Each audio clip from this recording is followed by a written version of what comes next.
ライフイズキャンプを人生あ春風会です。はい、ということでね、本日出る EPT トーナメントはなんと1400ユーロミステリーバンティトーナメント。春ポーカーなんと日本円にして150万円のトーナメントに本日出ていきます。春ポーカー昨日ね1100ユーロ出しのねフリーズアウトトーナメントに出ていたんですが、なんと約10倍参加費のねトーナメントに本日は出ていきます。怖い。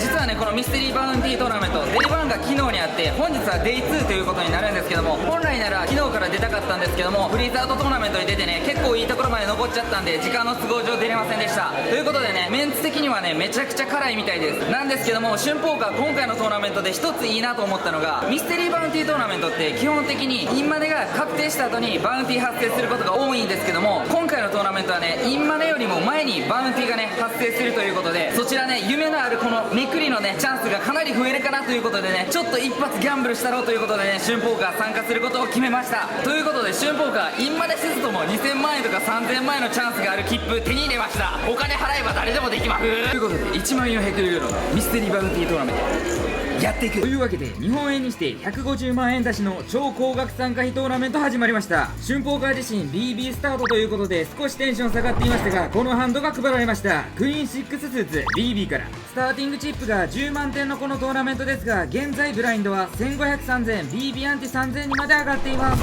というところで SB のプレイヤーがリンプを選択、春ポーカー自身チェックを選択するかレイズを選択するかですが、このハンドまずチェックでいいでしょうということで春ポーカーはチェックを選択。ヘッズアップでフロップに参る形となりました。フロップに落ちたのはキング5デュースの2クラブのボード。このボードに対して SB のプレイヤーはチェックを選択。春ポーカーはボードに対して滑っている状況なのでブラフを打つかで少し迷っていますが、クイーンハイグッドの可能性も全然あるかなということで、ここはチェックバックを選択。ターンに落ちたのは6のハート。これはいいターンカードが落ちてくれたなと思う春ポーカー。このターンカードに対しても SB のプレイヤーはチェックを選択。フロップターンとチェックをしている相手に対してボードのセカンドペアは十分にバリューベットを打てるハンドかなというふうに思います。5ヒットや2ヒット、さらにはエースハイなどにも向けて春ポーカーはベッド4000点を選択。ポットが現在9000点なのでハーフベッドちょい下のベッドを選択していきました。レイズは嫌ですがコールしてくれたら嬉しいなと思っていると SB のプレイヤーはここでコールを選択。リバーに向かいます。リバーに落ちたのは9のダイヤ。このリバーカードに対しても SB のプレイヤーはチェックを選択。春ポーカーのターンとなります。この9のダイヤはほぼラグと考えていいかなという風に春ポーカーは思っていました。フロップターンのダブルチェックに相手がキングを持っている可能性は結構少ないと思いますし、ターンのコールで完成しているドローは78ぐらいしかないので、春ポーカーを再び5ヒットや2ヒットに対してバリューベットをリバーでも打っていこうと思いました。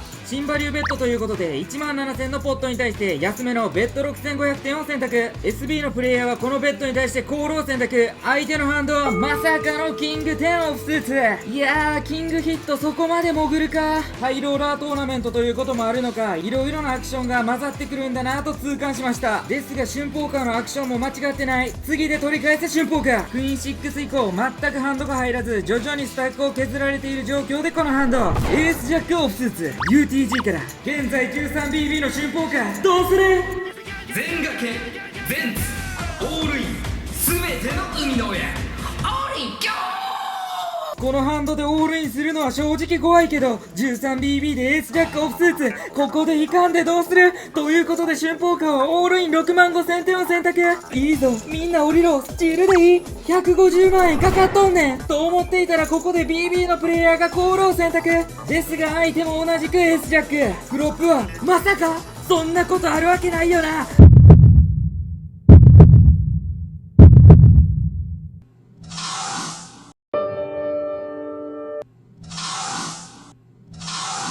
それだけはやったらあかんことやろ。はい、ってことでね見ていただけましたでしょうか。もうマジできついって。やばいってマジで。映画で一番最初に死ぬやつ2ハンドぐらいで終わったら笑ってください。はい、エースジャックスーツ対エースジャックオフ。春ポーカーがエースジャックオフだったんですがプリフロップオールインで昨日と合わせると160万円負けぐらいになってしまいました。下振れてると思う皆さんもいろんなところで。もう春ポーカー見てほんまに心癒して。俺どこで癒してくれんのよ。いややばいってほんまに。マジで顔白いで。それは毎回なんやけどやめたい、終わりたい。正直リアクションしたかったけどそれどころじゃなかったです。せっかくねプラハっていうところ来たんで街並みとか見てちょっとこのね心癒したいと思います。はあエースジャックあんなんで150万円。まあね、街並みは綺麗ですよ。で路面電車来た。バスみたいな感じかな。そうやな、まあ、バスもあんねん普通の。めっちゃ綺麗じゃないですか、チェコの街。なんか噂によると世界一綺麗な街と言われているらしいです。屋根が基本的に、まあここはビルなんですけど、建物の屋根が基本的にオレンジになってて、それをね見たら結構綺麗らしいです。なんですけど、バンバン見ての通りね雪降ってるんで意味ないです。マイナス7度らしいです。えぐいよな、寒すぎ。でもまあちょっと暑くなってるところあるんで今、まあ頭冷やしたいと思ってます。めっちゃ人来る。一番顔くらいで。綺麗な街並み見ても何も癒されん。セックスがしたいです。なんか分かりません？ギャンブルめちゃくちゃ負けた時のもうめちゃくちゃムラムラする感覚。多分ね、視聴者さんでもギャンブルする人やったらねマジ分かるわっていう人いると思うんですけど、激しく女を抱きたいです。ちゃんと言ったら。今日ねほぼ2ハンドぐらいしかちゃんとしたプレーしてないんで、もう一回トーナメント出ようかなって迷ってるんですけど、荒れてるんで酒飲んで激しく一人でアグレッシブに抜きます。冷たい目で見られてる。ちょっと街並みもうちょっと見てね、気分癒してまたトーナメント出ようと思ってるんでね、全部飛んだらもう頭おかしくなります。常にっていうコメントやめてくださいね。ということでね、一夜明けました。昨日はね EPT の街並みで心を癒した後ね、本来ならトーナメント出ようかなと思ってたんですけどもね、ムラムラが止まりませんでした。もう嫌ですポーカートーナメントなんてって思ってて、1日寝たらねまたポーカーしたくなったんで、本日も出ていこうと思います。本日出るトーナメントは1100ユーロ出しのエウレカメインイベントに出ていこうと思います。こちらなんですけども、参加人数めちゃくちゃ多いです。ファイナルテーブルとかに残るとおそらく1000万円とかをね超える賞金手に入れることができると思うので、現状ねヨーロッパに完全アッパー食らわされてるんで、逆にこうやってやろうと思います。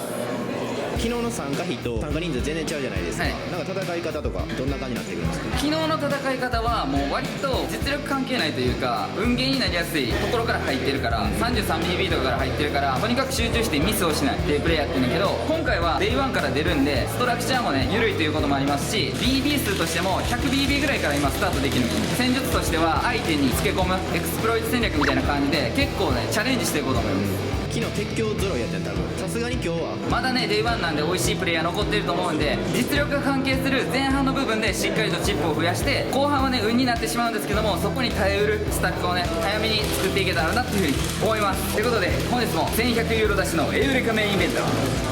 やっていく。この EPT ツアー第2のメインイベントということで、春ポーカーかましていきたいと思います。というところでこのテーブルに座って正真正銘ワンハンド目がこちら、エースクイーンオフスーツハイジャックから UTG のプレイヤーがすでにレイズ600点を選択している状況となります。早めのポジションからのオープンということもあるので、春ポーカー自身コールをしても3ベットをしてもどちらでもいいかなという風に思っていました。すると MP のプレイヤーがここでコールを選択。こうなると少し状況は変わります。エースクイーンオフスーツはどちらかというとマルチウェイではなくヘッズアップなのでポストフロップを戦っていきたいハンドかなという風に思っています。プリフロップである程度人数を減らしてポット獲得率を上げていきたい。さらにはミドルポジションのコールによってスチールができても美味しいですし、デッドマネーを生み出せる可能性もあるので、ここは3ベットを選択するべきかなという風に思いました。春ポーカーは4倍レイズのリレイズ2400点を選択。するとまさかのここでボタンのプレイヤーが春ポーカーの3ベットに対してコールを選択。春ポーカーのアクションラインとしてもかなり強いところを取っているのに、それに対してボタンのプレイヤーはコールドコール。このテーブルに座ったばかりなのでどのようなプレイヤーかは分かりませんが、相当強いハンドを持っていることが多いかなという風に思います。さらにボタンのプレイヤーのコールにつられてか UTG そしてミドルポジションのプレイヤーもコールを選択。春ポーカーが3ベットしているのにまさかの4ウェイでフロップに参る形となりました。フロップに落ちたのはクイーンデュース4の2ハートのボード。春ポーカーにとってかなりいいボードが落ちてくれました。このボードに対して UTG そしてミドルポジションのプレイヤーがチェックを選択。春ポーカーのターンとなります。春ポーカー自身かなり強いハンドを持っていますが、4ウェイということもあるのでスロープレイは少し危険です。ハートのフラッシュドローを持っている時と混ぜて、今回はコンティネーションベットを選択していこうと思います。最初からクイーンめがけて高めにベットをするのもありですが、テンズやジャックスにもワンチャンコールをもらえるように今回はベット3500点を選択。するとボタンのプレイヤーがここでレイズ16000点を選択。他の2プレイヤーはおりましたが、これはほぼほぼオールイン要求と同意です。もちろん春ポーカーはかなり強いハンドを持っていますが、負けているところもあるのかなと相手のハンドレンジを考察ししていきたいと思います。負けているところで言うと2ポケや4ポケのセットですが、春ポーカー自身プリフロップで3ベッドを返しているため、ボタンとはいえど2ポケや4ポケがあの4倍レイズに対してコールしているとはなかなか思えません。春ポーカーの3ベッドに対してのボタンのコールレンジとしてクイーンズも一部ありえますが、春ポーカー自身がクイーンを抑えていることもあるのでクイーンズもほぼほぼないでしょう。正直キングスが一番怖いラインではありますが、エースクイーンチョップやキングジャックハートハート、エースキングハートハートなどでオールインをかましている可能性もあります。春ポーカーのスタックは27000点ほどなので、ここはオールインを返すかフォールドを選択するかの2択です。開始ワンハンド目でダブルアップするか飛ぶかのいきなりの窮地に立たされる春ポーカー。キングスが一番怖いけどここはかますしかないんか。覚悟はよろしいですね。エースハートも抑えてないし、さすがにこれは行くしかないやろ。春ポーカーはオールインを選択すると相手はスナップコール。このスナップコールはやばいと思いましたが、相手のハンドはエースクイーンオフスーツ。スナップコールの時点で勝っている可能性はほぼほぼないと確信しましたが、なんとかチョップでポットを分け分け。今のは怖かったぞ。というわけでかなり怖いスポットではありましたが、相手のプリフロップアクションの中で強いハンドがほぼほぼないことを見切り、チョップではあるもののその他プレイヤーが参加していたため、少しスタックを増やして次のハンドに臨めることとなりました。ナイス春ポークセリーバウンティでの下振れもあるので、今回のトーナメントはさすがに上振れてもらいたいというところで、このハンドキングクイーンオフスーツ UTG プラス1から、現在はブラインド変わらず 100、300BB アンティ300の状態です。春ポーカーはもちろんこのハンドをオープンしていきたいと思います。スターティングチップが3万点ということもあるので、皆さん 100BB 近くのスタックを持たれています。そのような状況で春ポーカーはレイズ800点を選択。春ポーカーのオープンに対してここでミドルポジションのプレイヤーがコールを選択されました。このテーブルのプレイヤーはかなり参加頻度が高く、いいテーブルに当たったなという風に春ポーカーは思っていました。このようなテーブルではブラインドが浅いうちにプレイでの実力差が出やすい状況でポストフロップをできるだけ戦っていきたいなという風に考えていました。そのようなことを考えていると、ここでカットオフのプレイヤーが3ベッド3500点をかましてきました。この3ベッドに対しては春ポーカー自身フォールドを選択するかライト4ベッドを返すかで悩んでいます。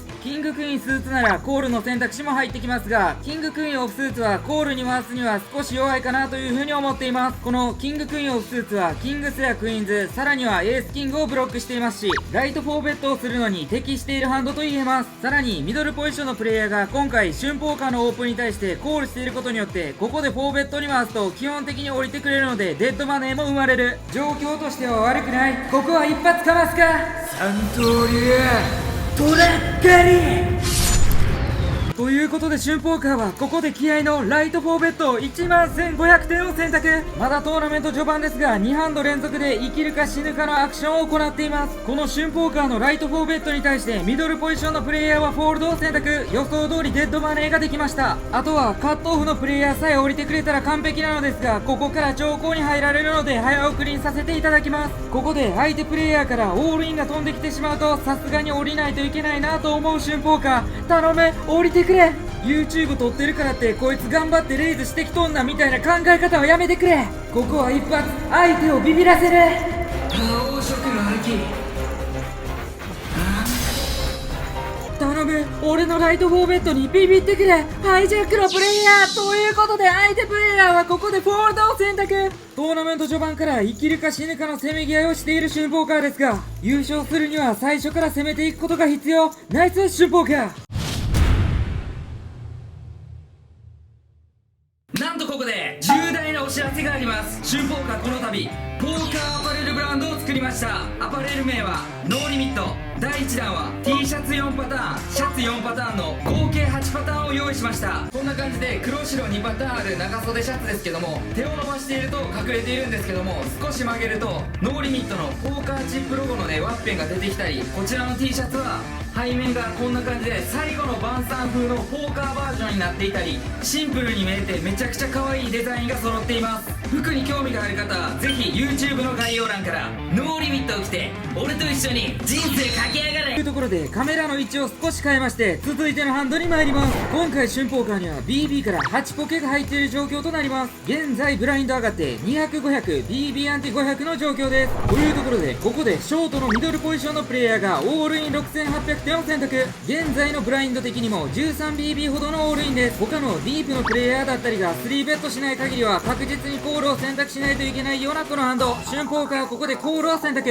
7ポケ以下のポケットペアが出てきてくれたら嬉しいなという風に思っていました。ですが春ポーカーが8ポケをショーすると相手のハンドはキングス 13BB のオールインなので仕方がないことですが、なんでそんな強いハンド持ってんねん。でも優勝できる日はこういうハンドでも上振れていく。フロップでセットをさすことはできず、ターンは9のハート、リバーはデュースのスペードで春ポーカーの負け。小さいオールイン勝負ですが、こういうの負けていくと正直辛い。テーブルも美味しいため何としてでも飛びたくない春ポーカー。次のハンドではかませ。1回目のブレイクになりました。春ポーカーね、テーブル的にはめちゃくちゃ良くてね、チップ増やせるチャンスなんですけども、いかんせんハンドが来ないのと絡まないっていう状況でめっちゃもどかしい。3万点スタートで現在2万4000ちょっと荒い人が多いんで、絡まなかったらどうしようもないんですよ。まだ狙えるいいテーブルに座ってると思うんで、このチャンス逃さず頑張っていきたいと思います。めちゃくちゃ狙いにしていたプレイヤーが1人飛んでしまって少し慣れている状況ではありますが、全然今でもテーブルは美味しいです。というところでブレイク明けまして一発目のハンドはこいつだ。エース10オフスーツ UTG プラス1から現在ブラインドは上がって400、800 BB アンテ800の状況です。春ポーカー自身ショートの状況ですが、まだオープンレイズをできるスタックは持っています。というところでレイズ1800点を選択。早めのポジションということもあるのである程度ハンドを絞りたい春ポーカーですが、エース10オフスーツ UTG プラス1からギリギリオープンできるかなというラインでした。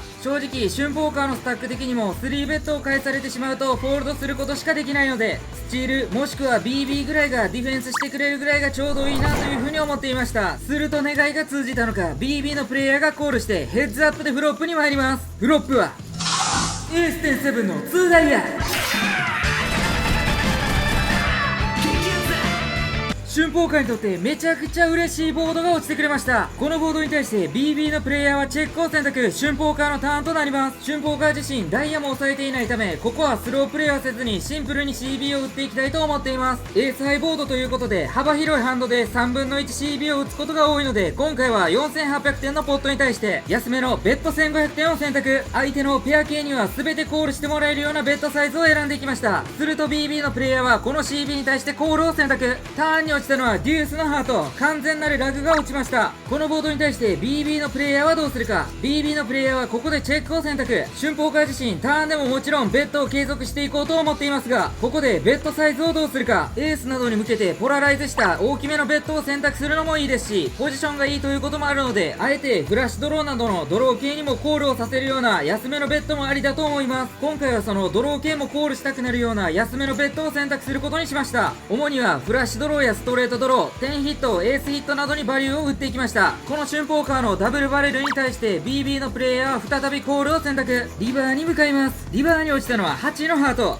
ひとまずダイヤが落ちずに安心する春ポーカー。このリバーカードに対しても BB のプレイヤーはチェックを選択。セット以外にはほぼほぼ負けていないかなと思う春ポーカー。リバーでもバリューを取っていきたいと思います。ここでドローが滑った風でオールインを選択するのもありだとは思いますが、まあシンプルにエースヒットだったり2ペアなどからコールをもらうためにポットの6、7割を打ってシンプルにバリューを取りに行くのもありだなというふうに思っていました。春ポーカーのスタックは現在2万3000点ほど。ここで俺はどっちの選択肢を取るべきなんや。キングクイーンやキングジャック、さらにはフラッシュドローなど滑っているところは多いボードです。シンプルなエースヒットでもコールがもらえることはあると思って春ポーカーベッド9000点を選択すると相手はスナップコール。春ポーカーがエース10オフをショーすると相手はハンドをマック。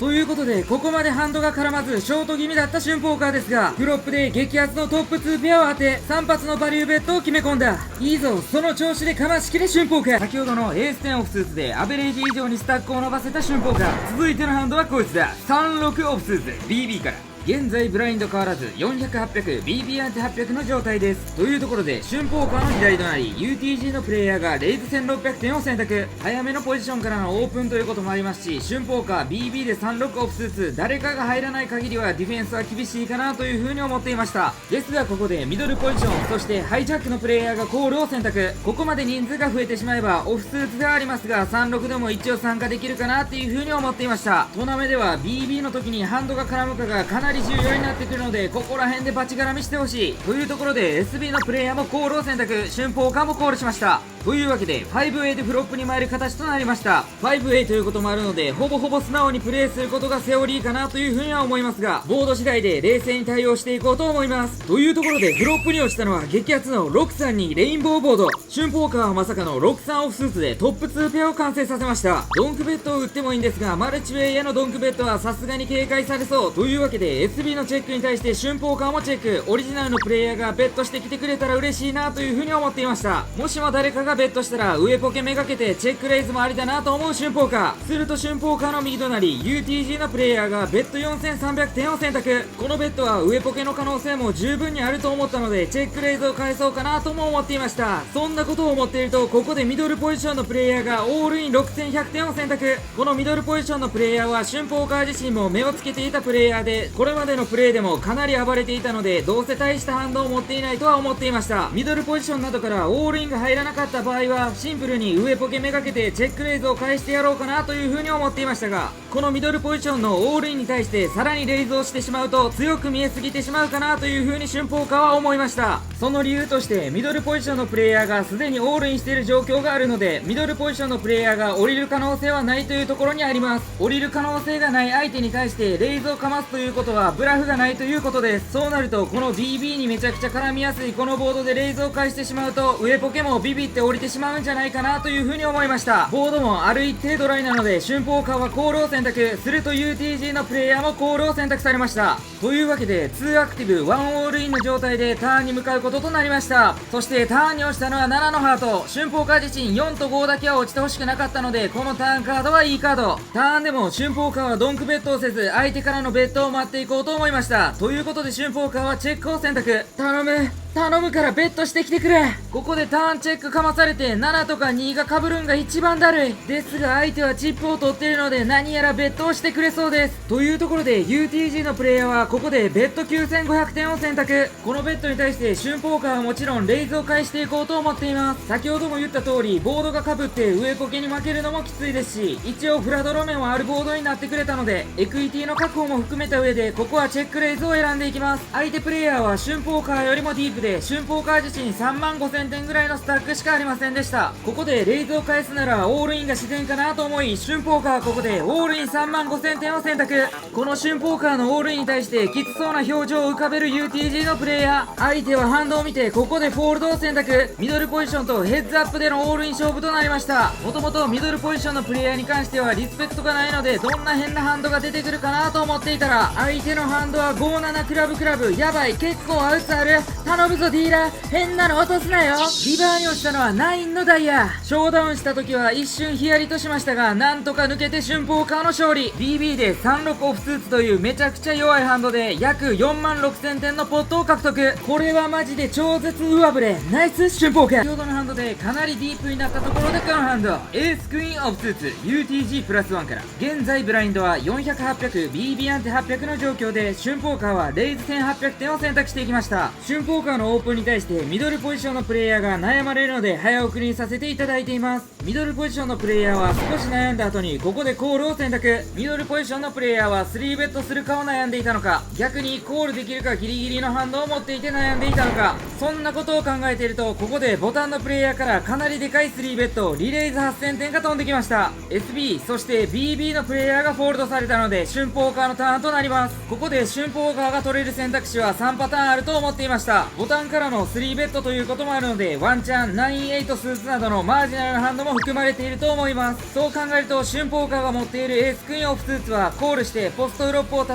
ってもいいとは思いますし、ブラフ気味のライト4ベットに回して相手にプレッシャーをかけていってもいいと思います。相手の印象的に真面目なプレイヤーならフォールドの選択肢もありだとは思いますが、それなりに3ベットも返されるプレイヤーだったので春ポーカーは今回ライト4ベットもしくはコールの線で考えていくことにしました。そこで相手の特徴的にポストフロップ下手なプレイヤーではなかったためアウトオブポジションで戦うのは少し嫌だなという印象がありました。さらにコールを選択する場合オフスーツよりスーツでコールしたいと思った春ポーカー、そう考えるとここは一発かますべきなんか。虫の呼吸、蝶の舞、戯れ、春ポーカーが今まで固めにプレイしてきた点、さらには早めのポジションからオープンしているということもあります。この印象を含めた上で今回はライト4ベッドの方が期待値がプラスなんじゃないかなと思い、春ポーカーはここで4ベッド2万1000点を選択。この春ポーカーの4ベッドに対してミドルポジションのプレイヤーはホールドを選択。ボタンのプレイヤーが長考に入られるので早送りにさせていただきます。先ほどのポットなどで春ポーカーもディープ気味になっていますが、相手プレイヤーも相当なディープです。硬い春ポーカーからのこの4ベッドはかなりプレッシャーがかかるはず。頼む、ほんまに降りてくれ。降りてくれへんかったら五丁忍がかますぞ。虫の呼吸大腸の前ダダ漏れ。ボタンのプレイヤーは2分ほど考えてここでフォールドを選択。3ベットしたボタンのプレイヤーはめちゃくちゃビッグフォールドしたわとここで言ってくれました。おそらくエースキングやクイーンズあたりをフォールドしたのか、春ポーカーの印象を生かしたナイスなライト4ベットが打てました。次でもぶちかましていけ春ポーカー。安定したプレイで徐々にチップを増やしている春ポーカー。続いてのハンドはこいつだ。10フォースーツ BB から。現在ブラインドは500戦 BB アンティ戦の状態です。春ポーカーの2つ右隣に座っているおじいちゃんプレイヤーがここでレイズを選択してきました。サイズとしては 2BB オープンのレイズ2000点を選択。早めのポジションからのオープンということもあるので、先ほどの36オフスーツのようにマルチウェイになったらディフェンスすることが多いですが、今回オープンしてきた UTG プラス1のプレイヤーが春ポーカー的にポストフロップ戦いやすい相手かなと思っていた点、さらに春ポーカーもディープでおじいちゃんも春ポーカー以上のディープということもあったので、十分にポストフロップでエッジを出していけるんじゃないかなと思い、普段ならフォールドすることの多いこのハンドですが、今回は特別にコールを選択。ヘッズアップでフロップに参る形となりました。フロップに落ちたのは6632ダイヤのボード。春ポーカーはフロップにおいてフラッシュドローがつきました。ボード的にも BB のレンジにマッチしたボードではあるので、ここでドンクベットを打つのも一つの手です。ですがチェックレイズ体制もありかなと思い、春ポーカーはチェックを選択すると UTG プラス1のプレイヤーはスナップでチェックバック。ターンに落ちたのは3のハート。春ポーカー自身ボードが被ってしまったのでペアの主張をするのが少し難しくなってだるいカードではありますが、 BB 側に有利なボードということは間違いないですし、本当に持っていた時と混ぜてここは強めにベッド、キングハイやクイーンハイなどは降りてくれるかなという風に思っていました。ということで春ポーカーはポット5500点に対してベッド4500点を選択すると UTG プラス1のプレイヤーはコールを選択。まあエースハイなどを持っていたら一発はガッツコールするプレイヤーだと思っていたため、ここまでは想定通り。リバーには7のハートが落ちました。春ポーカーはリバーまでフラッシュを引けず点ハイという絶望的な状況にあります。今回はリバーでもブラフを継続しようと思っているんですが、フルハウスを主張するポラライズしたベッドか、それともエースハイなどだけ下ろしに行く安めのブラフベッドか、どっちを選んだらいいんや。警察よ、音を上げなさい。